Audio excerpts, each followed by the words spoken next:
हर पीर से जुमे अपना पसंदीदा शो न्यूज़ वाइज यूट्यूब पर देखने के लिए डॉन न्यूज़ के ऑफिशियल चैनल पर आएं और सब्सक्राइब करना मत भूलें, बेल आइकॉन को प्रेस करें।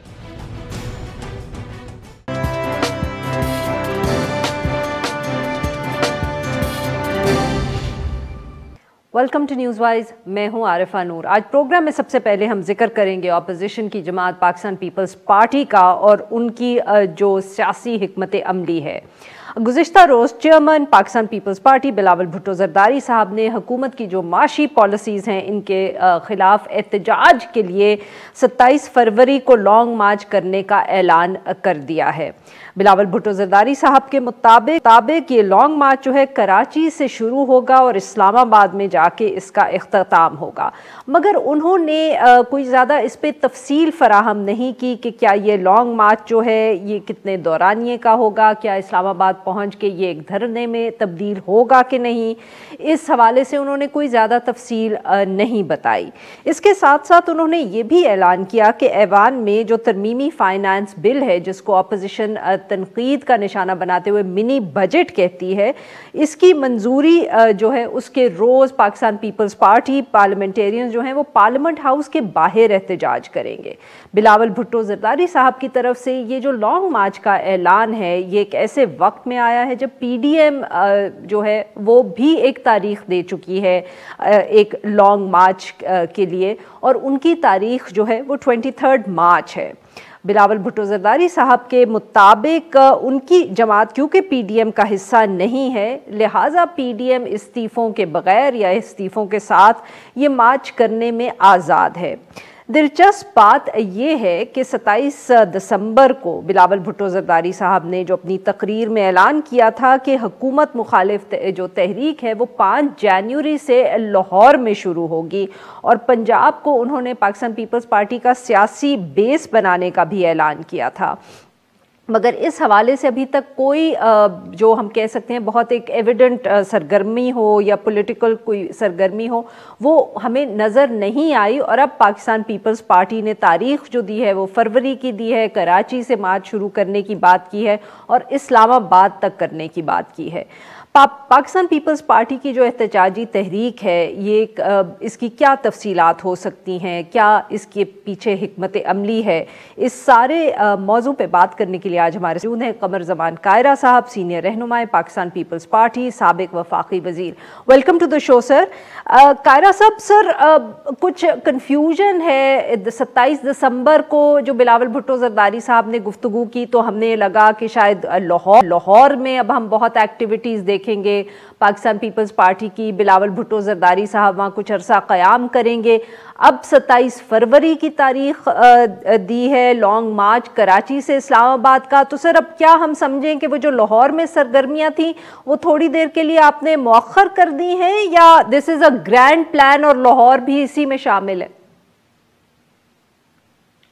शुक्रिया आरफा। जो पहली बात है वो तो ये कि चेयरमैन साहब ने वहाँ ये ऐलान किया था कि 5 जनवरी को पाकिस्तान पीपल्स पार्टी की सी होगी लाहौर में, वहाँ हमारी ऑर्गेनाइजेशनल मीटिंग्स होंगी, वहाँ हमारी फेडरल काउंसिल की मीटिंग्स होंगी। हम हुकूमत के ख़िलाफ़ अपनी हतमी जो प्लानिंग है वो करके उसका ऐलान करेंगे। तो वो इस वक्त लाहौर में है। परसों हमारी CC की मीटिंग थी, कल हमारी कोर कमेटी की मीटिंग थी, रात को खैबर पख्तूनख्वा की हमारी प्रोविंशियल एग्जीक्यूटिव की मीटिंग थी, आज सिंध की एग्जीक्यूटिव कमेटी की मीटिंग थी। इसी तरह वो यहीं मौजूद होके बाकी सूबों के साथ भी अपनी मशावरती अमल कर रहे हैं, प्लानिंग कर रहे हैं, डिस्कशंस कर रहे हैं।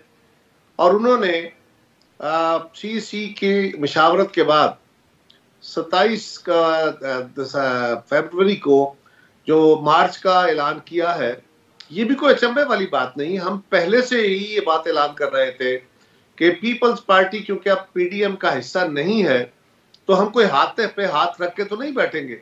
हम एक सियासी ताकत है, एक सियासी जमात है, और इस वक्त मौजूदा हुकूमत के गलत फैसलों की बदौलत, नाअक़बतद्देश फैसलों की बदौलत, कमजोर फैसलों की बदौलत आज पाकिस्तान जिन अथाह गहराइयों में गिरा है, महंगाई है, बेरोजगारी है, खारजा पॉलिसी का फेलियर है, फिर बढ़ती हुई दोबारा दहशतगर्दी और इंतहा पसंदी है, और पाकिस्तान का इकोनॉमिक सरेंडर जो है, ये पाकिस्तान के ऊपर दूर रस इसके असरात होने हैं। तो जब से पीडीएम बना था उस वक्त से हमने ये फैसला करके बनाया था कि अब इस हुकूमत को जाना चाहिए। पहली बात तो यह है कि हम इस हुकूमत से अब कोई मुतालबा नहीं कर, बल्कि हम इन आइडेंटिफाई कर रहे हैं कि ये इश्यूज हैं, महंगाई है, बेरोजगारी है, खारजा पॉलिसी का फेलियर है, इंटरनल इंस्टेबिलिटी है, जो भी है, ये सारे इश्यूज हैं और इसकी वजह से पाकिस्तान का हालात खराब हुए हैं। और सोल्यूशन हम ये दे रहे हैं कि कायरा साहब, सर माफ करिएगा आपकी बात यहाँ काट रही हूँ, बिल्कुल आपने सही कहा सर। तो ये अब जो आप लॉन्ग मार्च कर रहे हैं, इससे क्या हम जोड़ें आपका जो ये फैसला है, जैसे आपने कहा कि हुकूमत को अब जाना है, या ये है कि आप सिर्फ ये एहतजाज करेंगे, इस्लामाबाद आएंगे and then what next sir? देखिए, सियासत में व्हाट नेक्स्ट तो इस हुकूमत का जाना ही है, स्ट्रेटजी है। हम एक स्ट्रेटजी के तौर पे आ रहे हैं। आपका ख्याल है कमजोर है, हमारा ख्याल है बड़ी मजबूत स्ट्रेटजी है। हो सकता है कुछ और जमातों की स्ट्रेटजी। नहीं सर, मैंने कमजोर नहीं कहा, मैं तो समझने की कोशिश कर रही हूँ कि मतलब कि आपने इससे उसके बाद की प्लानिंग भी की हुई है।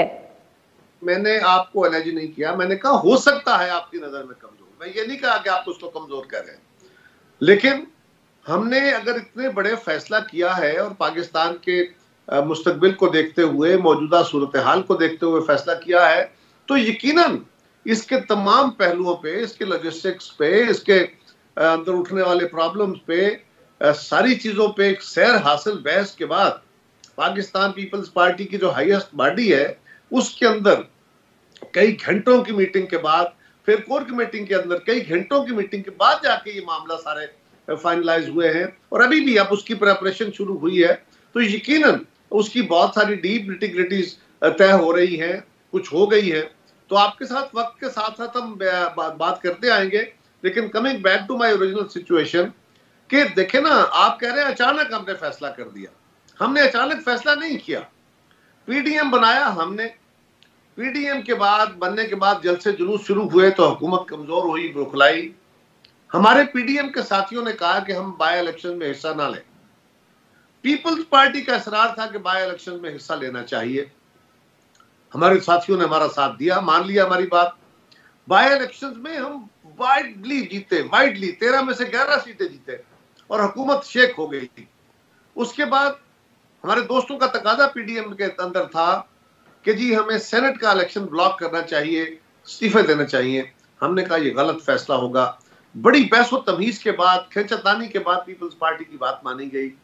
सेनेट इलेक्शन में हुकूमत इस हद तक शेक हुई कि एक सीट के ऊपर, सिर्फ एक सेनेट की सीट के ऊपर वजीर आजम की शिकस्त ने, इस हुक्मरान जमात की शिकस्त ने एतमाद का वोट लेने पे मजबूर कर दिया वजीर आजम को। उसके बाद पता नहीं क्या हुआ सर। अगर यही हम सर यही सेनेट इलेक्शंस का अगर हम जिक्र करें तो सर उस वक्त जो बहस हो रही थी उसमें बार बार हमारे जो पाकिस्तान पीपल्स पार्टी के दोस्त थे वो यही कहते थे कि जब भी जो मीटिंग्स होती हैं पीडीएम की, उसमें पाकिस्तान पीपल्स पार्टी बार बार ये सवाल उठाती है कि जी लॉन्ग मार्च कर लेंगे, इस्तीफे दे देंगे तो आगे क्या करेंगे। और बाकी जो जमातें थी उन्होंने कोई प्लानिंग नहीं की हुई थी, वो सोचते थे कि बस मार्च के लिए निकलेंगे तो पता नहीं हुकूमत कैसे गिर जाएगी।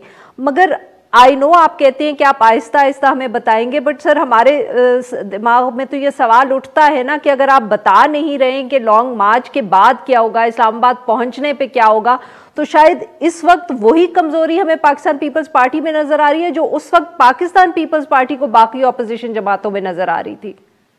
देखिए, जब आप इत्तेहादों में होते हैं ना, आप अपनी स्ट्रेटजी डिवाइस करते हैं।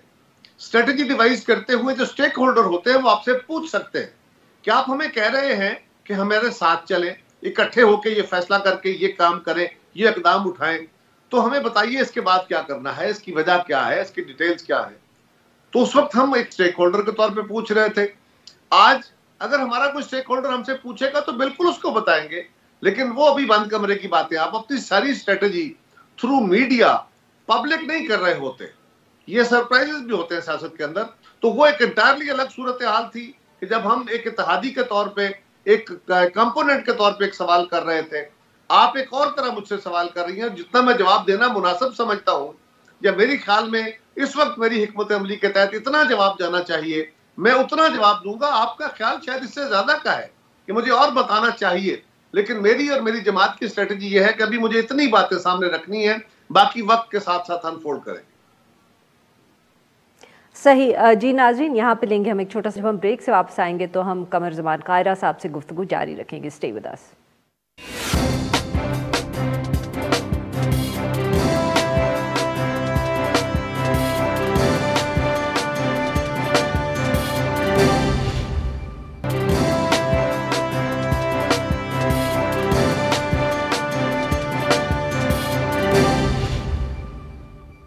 वेलकम बैक नाज़रीन, हम गुफ्तगू कर रहे हैं कमर ज़मान कायरा साहब से और हम उनसे पूछ रहे हैं जो लॉन्ग मार्च का ऐलान किया है पाकिस्तान पीपल्स पार्टी ने।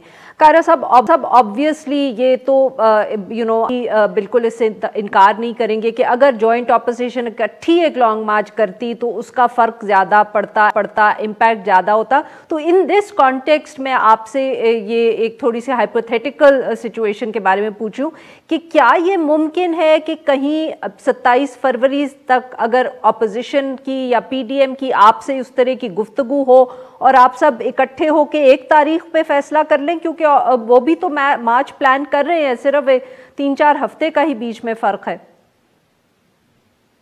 देखिए आफा, ये बात दुरुस्त है कि अगर सारी अपोजिशन इकट्ठी होती तो एक बड़ा दबाव होता, कोई शक नहीं है।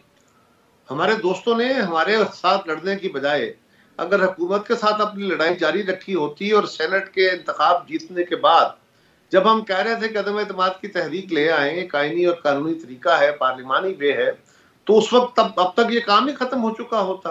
अब तक तो नए इंतखाबात का काम शुरू होता, लेकिन उन्होंने वो बात नहीं सुनी और शायद खकान अब्बासी साहब ने हमें शोकाज दे दिया, ANP को शोकाज दे दिया। जो एक बात याद रखिए, जमातों के तरह, अफराद की तरह जमातों की अपना तशख्खुस और अपनी अना और इज्जत होती है।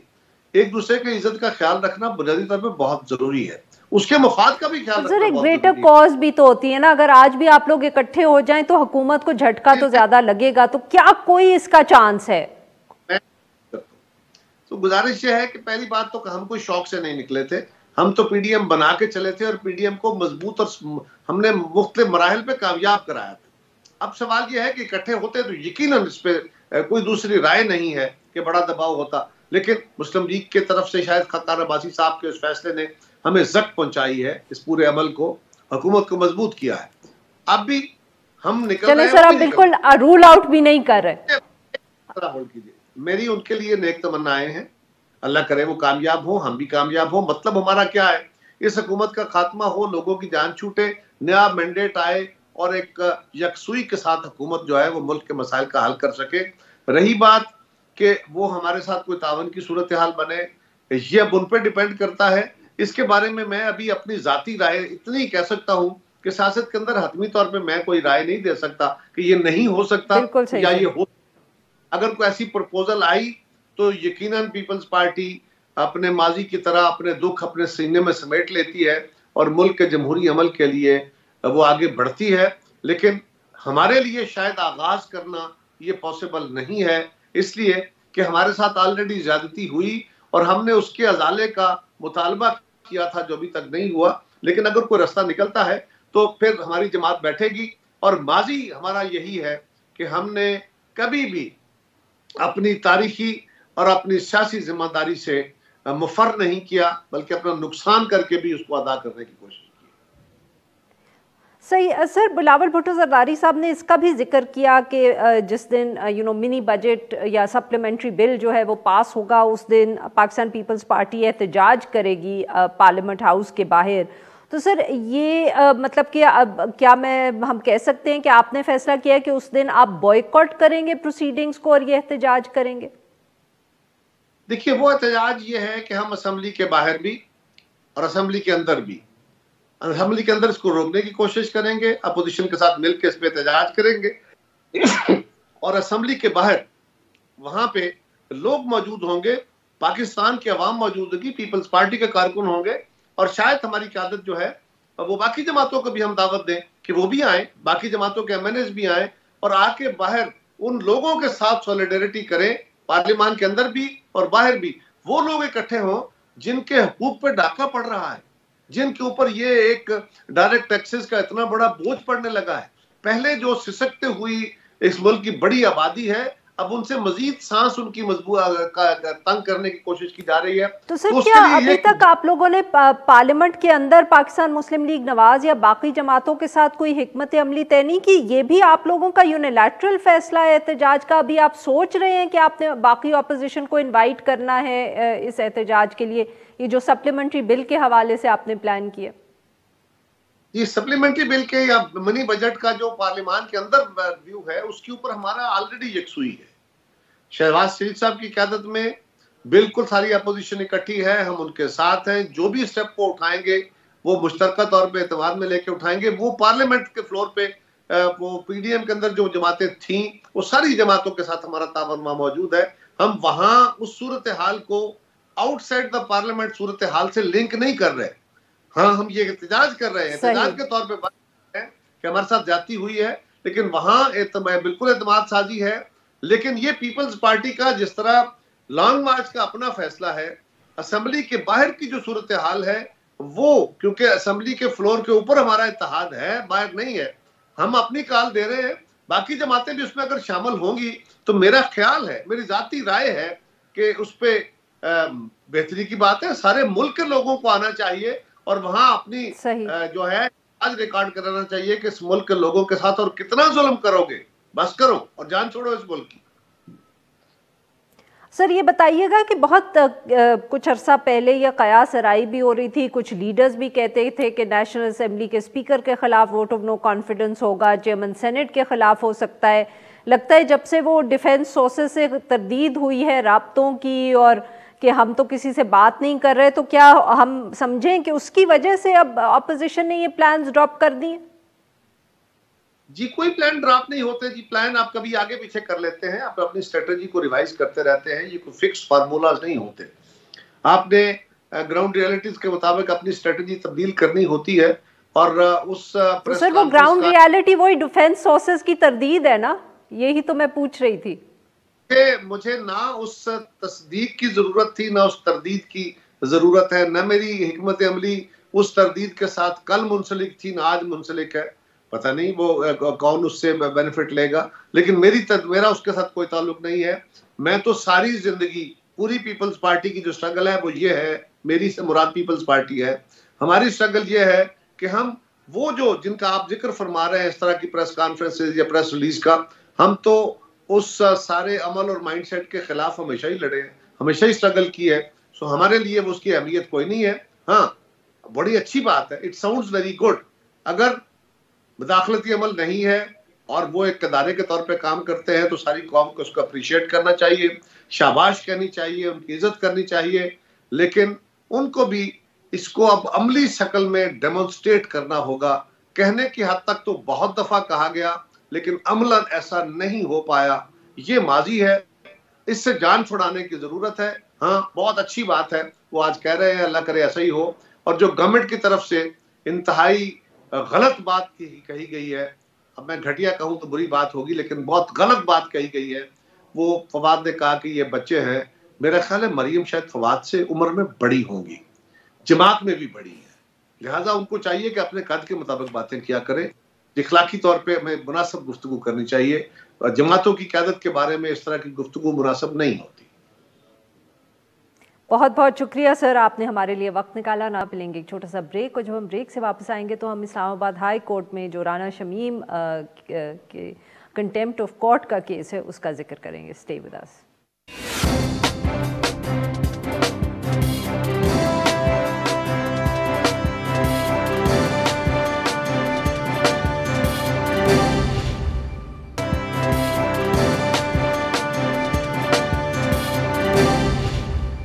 Welcome back. प्रोग्राम के इस हिस्से में हम जिक्र करेंगे राना शमीम साहब के बयान हल्फी और उसके ऊपर जो तौहीन अदालत का केस चल रहा है इस्लामाबाद हाई कोर्ट में। मीडिया रिपोर्ट्स के मुताबिक आज ही प्रोसीडिंग्स हुई इस्लामाबाद हाई कोर्ट में, और साबिक चीफ जज राना शमीम साहब और उनके जो शरीके मुल्ज़िमान हैं उनके ऊपर फ़र्द जुर्म आयद होनी थी, मगर एक जो शरीके मुल्ज़िम है उनकी गैर हाज़िरी की वजह से ऐसा ना हो सका। सका और 20 जनवरी तक मुलतवी कर दी गई हैं प्रोसीडिंग्स। मीडिया में जो तफसीलात आज सामने आई उनके मुताबिक आज जो फोकस रहा प्रोसीडिंग्स का वो राना शमीम साहब और उनके बयान हल्फी के ऊपर ही रहा और जो सवालात और ज़्यादातर डिस्कशंस हुए वो इसी हवाले से हुए। अटॉर्नी जनरल खालिद जावेद खान साहब ने अदालत को ये तजवीज़ दी कि फ़िलहाल जो मरकज़ी मुलज़िम हैं यानी कि राना शमीम साहब उनके ऊपर फ़र्द जुर्म आयद कर दिया जाए और जो द न्यूज़ अखबार की इंतज़ामिया है उसके ख़िलाफ़ कार्रवाई फॉर द टाइम बीइंग मौखर कर दी जाए। दूसरी तरफ मीडिया रिपोर्ट्स में ये भी आया कि अदालती मावनीन जो है उन्होंने भी जो दलाइल दिए उसमें उनका जो मौक़िफ़ था वो यही था कि अखबार की जो इंतज़ामिया है उसके ऊपर फ़र्द जुर्म आयद नहीं होता और ना ही तौहीन अदालत का केस बनता है। इस हवाले से गुफ्तगू करने के लिए आज साथ मौजूद है असद मलिक साहब, नुमाइंदा हैं डॉन अखबार Islamabad. Welcome to the show sir. जी सर, क्या हुआ आज पार्लियामेंट में? आज सुना है कि जो सारे मुआविनीन थे उन्होंने अपनी प्रोसीडिंग्स अपना मौक़िफ़ दिया और सब ने ही सिफारिश की, if we can call it that, अखबार की और सहाफ़ियों की। जी, इन जो अदालती मुआवनीन हैं जिसमें फैसल सदीकी साहब हैं, रीमा उमर साहब हैं, नासिर जैदी साहब, इनका तो एक कंसिस्टेंट व्यू था क्योंकि वो PFUJ के को रिप्रेजेंट कर रहे हैं, सेक्रेटरी जनरल हैं उसके, और उनका ये कहना था कि ये इनके ख़िलाफ़ जो है वो कंटेम्प्ट प्रोसीडिंग नहीं बनती। और इसमें जो आज एक ज़रा एक मेरे ख़्याल में जो ज़रा अजीब बात थी वो ये थी कि जो एक तो अटॉर्नी जनरल जो कि प्रोसिक्यूटर जिनको अपॉइंट किया है इस्लामाबाद हाई कोर्ट के चीफ जस्टिस ने इस केस में, उन्होंने भी जो है लीनियंट व्यू लिया, एक नर्म रवैया जो था उनका, और उन्होंने कहा कि ये द न्यूज़ अखबार के हद तक जो है वो इनका केस जो है वो सेकेंडरी है और प्रिंसिपल एक्यूज जो हैं कंटेमिनर जो हैं वो राना शमीम है उनको चार्ज किया जाए और इनको डेफर किया जाए। और ये उन्होंने कहा कि ये चूँकि कोर्ट का ये कहना था कि एक नैरेटिव बना हुआ है कि जो इलेक्शन से पहले इनको बाहर नहीं आने देना चाहिए था, और ये एक नैरेटिव का जो ये पार्ट एक सीक्वेंस में ये स्टोरी आई थी। तो अटॉर्नी जनरल जो है उन्होंने न सिर्फ ये कहा, उन्होंने कहा जी कि ये नैरेटिव जो है ये शौकत सिद्दीकी साहब ने भी ये बात की थी और उन्होंने मीडिया को दावत दी कि जिस दिन वो इस पे जिरा करेंगे शौकत सिद्दीकी साहब के केस के हवाले से, जब वो आर्गूमेंट देंगे तो वो मीडिया वहाँ पर ज़रूर आए और वो ये देखे। और उन्होंने ये दावा किया कि देखिए कि मैं ये कैसे ये नैरेटिव कोलैप्स करता है। नहीं सर, बट ये बताएं कि आपने कहा कि अटॉर्नी जनरल साहब ने आज लीनियंट व्यू लिया, तो क्या हम ये कहें कि इससे पहले जितनी भी हियरिंग्स हुई हैं इस केस की, अटॉर्नी जनरल साहब का कुछ मुख्तलिफ मौक़िफ़ था? नहीं, वैसे तो अगर मीडिया के हवाले से तो उन्होंने पहले दिन ही ये बात कह दी थी कि मीडिया के ऊपर इस तरह से कंटेम्प्ट नहीं बनती। उस वक्त ये भी क्लियर नहीं था कि वो एफिडेविट ओरिजिनल है नहीं है, ओरिजिनल कॉपी नहीं आई थी। हाँ। अच्छा, इसके अलावा जो एक अहम बात ये हुई कि जो लतीफ़ आफरीदी साहब हैं जो कि राना शमीम के वकील हैं, उन्होंने भी जो माइकस जो बात कर रहे थे और ये कह रहे थे कि मीडिया के ऊपर जो है वो उनको चार्ज ना करें, उनके ऊपर इंडाइट ना करें, चार्जशीट ना दें उनको, तो लतीफ़ आफरीदी साहब जो हैं उन्होंने भी इसको जो है वो सपोर्ट किया और उन्होंने कहा जी कि ये मीडिया की हद तक तो चार्ज बिल्कुल नहीं फ्रेम होने चाहिए। जिस पर जो चीफ जस्टिस हैं उन्होंने अज़राए मजाक उनसे कहा कि मैं आपकी बात से ये चीज़ अखज़ कर रहा हूँ कि आपने जो आर्गूमेंट जो बात की है तो उससे मैं ये अखज़ कर रहा हूँ कि मीडिया को छोड़ दिया जाए और आपके क्लाइंट जो हैं उन पर फर्द जुर्म आयद कर दी जाए। अच्छा, तो सर ये बताएं कि क्या आपको भी फिर आज लगा कि अतहर मिनल्ला साहब जो है वो कन्विंस हो गए हैं इन आर्ग्यूमेंट से और न्यूज़ और अंसार अब्बासी साहब ये इवेंचुअली इस केस में बच जाएंगे? जी देखिए, इसमें दो चीज़ें हैं। एक तो ये है कि जो अब तक अखबारात में प्रेस रिलीज़ वगैरह आती रही हैं और इंटरनेशनल मीडिया से जो प्रेस रिलीज़ वगैरह आ रही हैं उन पर उन्होंने जो है वो उस पर डिस्प्लेयर शो किया अदालत ने। उन्होंने कहा जी कि आपने ये उनके मौक़िफ़ तो छाप रहे हैं गैर मुल्की इदारों के, लेकिन क्या आपने उनको पूरा एक पिक्चर उनको दिखाई है कि कंप्लीट पिक्चर के क्या है, या आपने जो मैंने लास्ट कोर्ट ऑर्डर था वो आपने उनको नहीं भिजवाया होगा और आपने उनकी ये चीज़ें छाप रहे हैं और ये आप 2-3 दिन पहले जो है प्रोसीडिंग से आपने ये ख़बरें छापी हैं।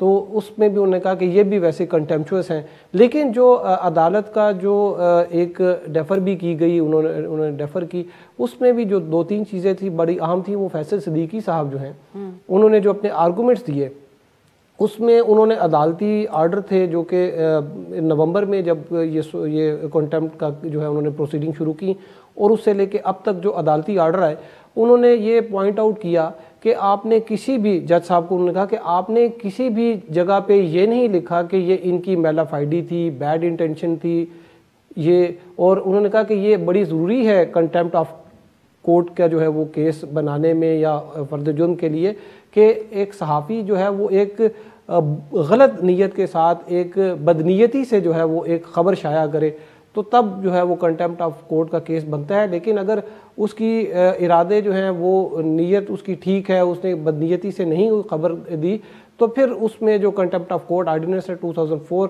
उसके तहत जो है वो उसको कोर्ट रिस्ट्रेंट शो करती है। अच्छा सर, तो ये बताएं कि अब ऑब्वियसली राना शमीम साहब पे तो चांसेस आर के कंटेम्प्ट ऑफ कोर्ट के फर्दी जुर्म आयद हो जाएगी, उनकी अब इस वक्त लतीफ़ आफरीदी साहब की या राना शमीम साहब का डिफेंस क्या है? मतलब कि वो तैयार हैं इसके लिए, उनको भी मालूम है ये होगा और वो अब केस लड़ने के लिए तैयार हैं, या उन्होंने, उनकी भी कोई डिफेंस समझ आ रही है कि वो क्या करने जा रहे हैं? देखिए, जो इसमें कंटेम्प्ट ऑफ कोर्ट की जो प्रोसीडिंग होगी, एक उनको ये मौका भी दिया जाएगा अपने डिफेंस का भी, लेकिन जो अभी तक उन्होंने जो अपना डिफेंस बनाया है उसमें 2-3 चीज़ें उन्होंने बड़ी अहम हैं। उसमें एक तो ये कि एक जो उनका नोटराइज्ड जो स्टेटमेंट थी वो एक सील्ड एनवेलप में उन्होंने कहा था कि मैंने लिखवाई हुई है, और वो सील्ड एनवेलप आ गया है।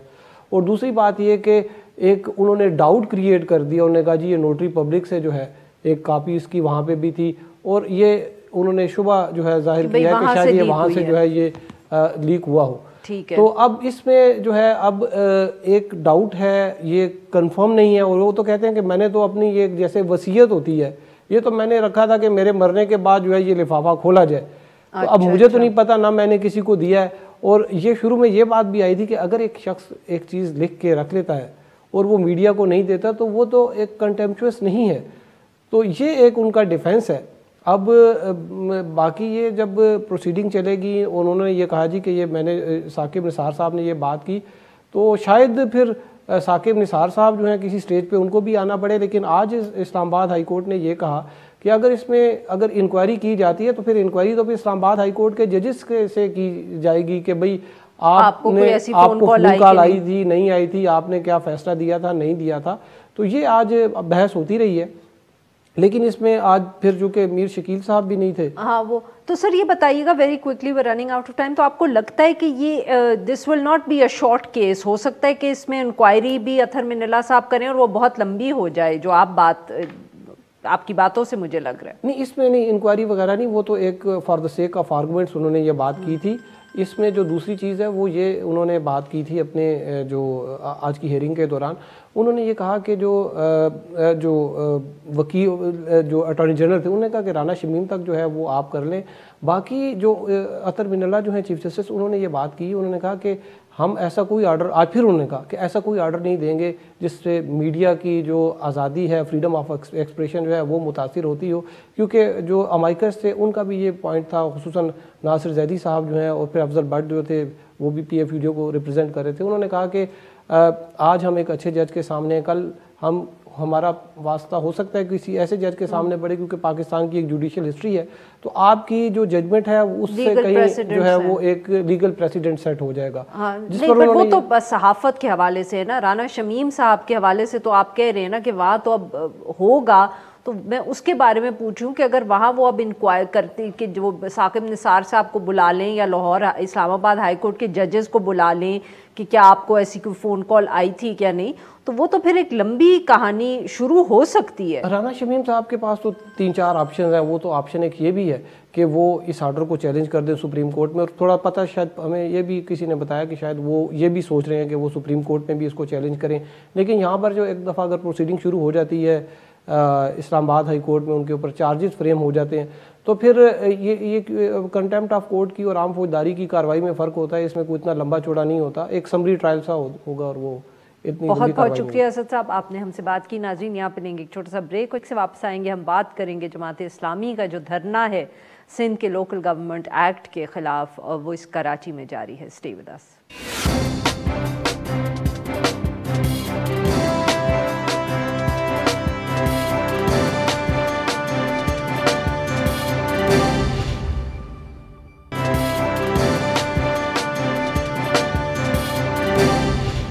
Welcome back. प्रोग्राम के आखिर में हम जिक्र करेंगे कराची में जमात इस्लामी का जो लोकल गवर्नमेंट एक्ट के ख़िलाफ़ धरना है वो जारी है।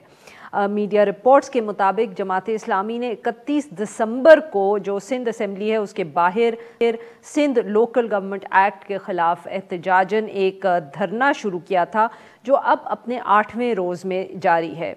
आज ये भी ख़बरें सामने आईं कि अमीर जमात इस्लामी सिराजुल हक साहब जो हैं वो इस धरने से शायद स्पीच करें, मगर ये अभी तक तो ऐसी कोई इतला कंफर्म सामने नहीं आई। इसके अलावा बारिशें भी हो रही हैं कराची में, मगर एहतजाज जारी है। सिंध हुकूमत ने अलबत्ता ऑफ़र दी है जमात इस्लामी को कि बात कर लेते हैं, मुज़ाकरात कर लेते हैं, आप धरना ख़त्म कर दें और क्या एक्ट में चेंजेस हो रही हैं, मगर अभी तक कोई फ़ैसला जमात इस्लामी की तरफ से सामने नहीं आया। सारे मामले पे गुफ्तगू करने के लिए आज हमारे साथ मौजूद है शफी बलोच, नुमाइंदा हैं Dawn news Karachi. Welcome to the show sir. जी सर, बताइए कि क्या ताज़ा तरीन अपडेट्स हैं इस धरने के हवाले से? क्या जमात इस्लामी ने इसको जारी रखना है, क्या इसको कोई ख़त्म करने का वो सोच रहे हैं? What's the latest? जी, आज भी जमात इस्लामी कराची के अमीर हाफिज नईमुर रहमान की जानिब से आज पॉलिसी ऐलान किया गया था मीडिया से गुफ्तगू में, और उन्होंने कहा कि जब तक सूबाई हुकूमत की जानिब से इनके मुतालबात के हल के सिलसिले में यकीन दहानी नहीं कराई जाती, उस वक्त तक उनके एहतजाज का सिलसिला न सिर्फ जारी रहेगा बल्कि वो सूबे भर में एहतजाज का दायरेकार को जो है वो मजीद वसी करेंगे। और उन्होंने बल्दियाती एक्ट के निफाज के खिलाफ एक तो उनका एहतजाज जारी है, और दूसरी जानिब उन्होंने वफाकी हुकूमत की जानिब से मरदमशुमारी को भी चैलेंज किया, और उनका कहना है कि कराची में मरदमशुमारी जो है वो मेरिट पर सही तरीके से कानून के मुताबिक नहीं की गई है। और इस सिलसिले में जो है वो एमक्यूएम की जानिब से भी सिंध हाई कोर्ट में एक पटिशन फाइल की गई है, जिसमें ये कहा गया है कि सिंध हुकूमत की जानिब से असेंबली से जो एक्ट पास किया गया है वो खुद आइन की खिलाफ वर्जी की गई है। उस एक्ट में तमाम शहरी इदारों को जो है वो सूबाई हुकूमत के इख्तियार में दिया गया, और इसी तरह तमाम जो शहरी हुकूमत के तहत चलने वाले जो अस्पताल हैं और जो तालीमी इदारे हैं वो भी सूबाई हुकूमत के इख्तियार में होंगे। तो जो लोकल बॉडीज जो जिला हुकूमतें जो बनेगी, जो केंद्रीय जो शहरी हुकूमत बनेगी वो बिल्कुल बेख्तियार होगी। तो इसी सिलसिले में एक तो एमक्यूएम का मौक़िफ़ भी बिल्कुल बात है। तो सर ये बताइएगा कि जो सिंध हुकूमत की तरफ से एक ऑफर है कि जमात इस्लामी को कि गुफ्तगू कर लेते हैं, बातचीत कर लेते हैं, पहले भी उन्होंने बाकी ऑपोजिशन पार्टीज को भी मुज़ाकरात की दावत दी थी, क्या उस पर कोई सिंध हुकूमत संजीदा है या ऑपोजिशन बिल्कुल घास नहीं डाल रही हुकूमत को?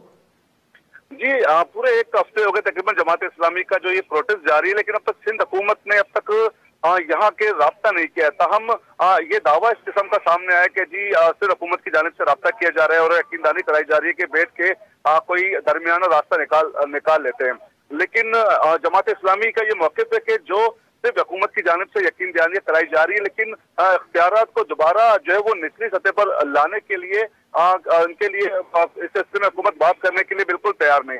ये सिर्फ हुकूमत तो सर आपकी क्या इतलात है, क्या सिंध हुकूमत सचमुच संजीदा है? क्या वो ऑपोजिशन को इंगेज करना चाहती है, या वो सिर्फ ये जैसे आप कह रहे हैं कि ये दावा ही है, इतला सामने आती है कि वो बात करने के लिए तैयार हैं जमात इस्लामी और बाकी जमातों से? जी, ये दोनों फरीकैन की तरफ से हमेशा एक दूसरे पे इल्जाम लगाया जाता है कि सूबाई हुकूमत जो लोकल बॉडी के जो इंतखाबात हैं उनमें खलल डालने के लिए जो है कोशिशें की जा रही है, एक दूसरे के खिलाफ इस तरह के इल्जाम सामने आ रहे हैं। सिंध हुकूमत की जानिब से ये मौक़िफ़ है कि वो जो है वो बल्दियाती इंतखाबात कराना चाहती है, लेकिन अपोजिशन जमातों की जानिब से जो इस तरह के प्रोटेस्ट हैं और वो इंतखाबात में वो जले टेक्टिक्स है। इसी तरह अपोजिशन जमातें भी यानी कि एमक्यूएम और जमात इस्लामी भी यही मौक़िफ़ इख्तियार किए हुए कि सिंध हुकूमत इंतखाबात नहीं कराना चाहती है, और सिंध हुकूमत की जानिब से जो है वो डिले टेक्टिक्स किए जा रहे हैं जिस तरह बाकी सूबों में इंतखाबात किए जा रहे हैं, लेकिन सिंध हुकूमत में बल्दियाती इंतखाबात होते हुए नजर नहीं आ रहे। और इसी तरह इनका मौक़िफ़ जो है वो बल्दियाती हल्काबंदियों से मुतालिक भी अब बिल्कुल वाज़ेह है कि जो बल्दियाती हल्काबंदियाँ की गई है वो भी बिल्कुल गैर मुनसफाना है। आज भी एक नोटिफिकेशन जारी हुआ हैदराबाद और जो है वो एक कराची के एक डिस्ट्रिक्ट में मजीद यूनियन काउंसिल में इजाफे और एक जो है वो डिस्ट्रिक्ट में यूनियन काउंसिल की तादाद कम करने से मुतालिक जो है वो एक नोटिफिकेशन भी सामने आया। तो इस हवाले से भी बिल्कुल सूबाई अब जो है वो हुकूमती जमात और जो है वो बहुत बहुत शुक्रिया सर, आपने हमसे गुफ्तगू की। आज के लिए बस इतना ही। Now we will be back on Monday.